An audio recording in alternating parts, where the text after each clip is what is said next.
మాటలు రావు. సుధా చంద్రన్ గారు కాళ్ళు లేవు. భారతదేశంలోనే ప్రఖ్యాతిగాంచిన డాన్సర్. జ్ఞాపకం చేసుకోండి ఒకసారి. ఎందుకు ఆ విధంగా తీవ్రమైనటువంటి చౌకబారు మాటలు మాట్లాడుతున్నారు మీరు? ఇప్పటికైనా సరే మీరు ఎందుకు స్పందించడం లేదు? మీ నాన్నగారు మిలిటరీలో ఆఫీసరేనా? మీ భర్త గారు ఐపీఎస్ ఆఫీసరేనా? ఇలాంటివి మేము సహించాం. ఇప్పుడిప్పుడే ప్రభుత్వాలు ఎటువంటి ప్రోత్సాహకాలు వెల్ఫేర్ యాక్టివిటీస్ ఏమి చేయకపోయినా, ఎటువంటి లైవ్లీహుడ్ ప్రోగ్రామ్స్ చేయకపోయినా మేము మా స్వశక్తితో బ్రతుకుతున్నాం. ఛాలెంజ్ భారతదేశంలో ఏ రాష్ట్రానికైనా ఛాలెంజ్ చేస్తున్నా. ఎవరైనా వికలాంగులకు వెల్ఫేర్స్ కానీ, లైవ్లీహుడ్స్ కానీ, రిహాబిలిటేషన్ సెంటర్స్ కానీ ఎక్కడైనా ఏర్పాటు చేశారా? ఏ రాష్ట్రంలో ఏ ప్రభుత్వమైనా ఛాలెంజ్ తీసుకోండి. పెన్షన్ తప్ప నాకు తెలిసి తెలంగాణ, ఆంధ్రాలో తప్ప పెన్షన్ కూడా ఎక్కువ ఇస్తున్న రాష్ట్రాలు కూడా ఏమీ లేవు. మీకు ఆ విషయం తెలీదా మేడం? ఎంతకాలం నుంచి మీరు అడ్మినిస్ట్రేషన్ సర్వీస్ లో ఉన్నారు, మీకు తెలియదు ఈ విషయము? మా స్వశక్తితో మేము సగర్వంగా బతుకుతున్నాం. ఉద్యోగాల్లో, వ్యాపారాల్లో రాణిస్తున్నాం. సేవా సంస్థల్లో కూడా ఉన్నాం. మీరు ఆలోచన చేయండి, మీ అజ్ఞానం ఎక్కడుందో. చదువు ఎంత కలిగినా రసజ్ఞత ఎంచుక చాలకున్న నా చదువు నిరర్ధకంబు. గుణ సంయుధులు ఎవరు మెచ్చరించడం బదనొక మంచి కూర నలపాకము చేసిన నైన నందు నింపేవాడు ఉప్పు లేక రుచి పుట్టగా నేర్చినట్టయ్యా భాస్కర అని భాస్కర శతకంలో ఉంది. ఒకసారి చదవండి.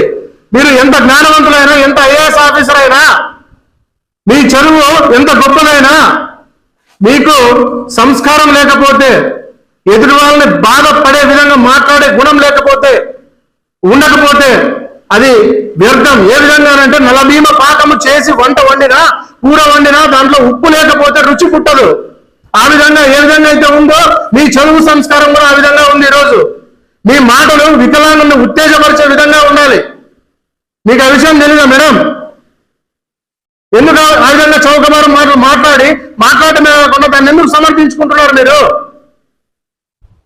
అదేవిధంగా దేశంలో ఉన్నటువంటి, రాష్ట్రంలో ఉన్నటువంటి, జిల్లాలో ఉన్నటువంటి ప్రతి ఒక్కరికి, మేధావులకి, జ్ఞానులకి, రాజకీయ నాయకులకి, ఉద్యోగస్తులకి నేను ఓపెన్ గా చెప్తున్నానండి.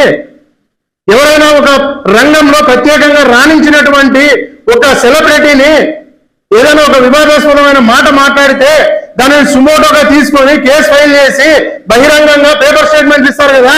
ఈరోజు ఏమైందండి? మీడియా వాళ్ళు స్పందించండి, రాజకీయ నాయకులు స్పందించండి, అధికారులు స్పందించండి, పెద్దలు స్పందించండి, జ్ఞానులు స్పందించండి, మేధావులు స్పందించండి. ఏం వికలాంగులకు మనోభావాలు లేవా? వికలాంగుల మనసు కావా? వికలాంగుల జీవితాలు కావా? అయితే మీరు ఎప్పుడైతే ఒక తప్పు జరిగినప్పుడు దానిని ఖండించకపోతే మీరు దాన్ని సమర్థించినట్లే లెక్క. ఎవరైతే మాట్లాడలేదో వాళ్ళంతా స్మితా సబర్వాల్ గారి మాటలను మీరు సమర్థించినట్లే. ఒకసారి విశ్వకవి రవీంద్రనాథ్ ఠాగూర్ మాటలను జ్ఞాపకం చేసుకోండి.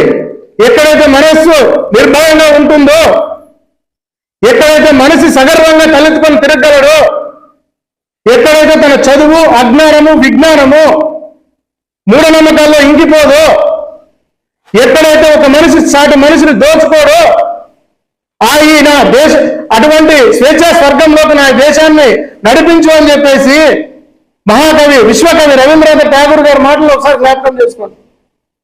ఈయన మాటల ద్వారా మన భారతదేశ చరిత్ర తిరిగి మన 50-60 సంవత్సరాలకు వెనక్కి వెళ్ళిపోయింది. అంత అజ్ఞానంలోకి, అంత మూఢనమ్మకాల్లోకి వెళ్ళిపోవాల్సి వస్తుంది.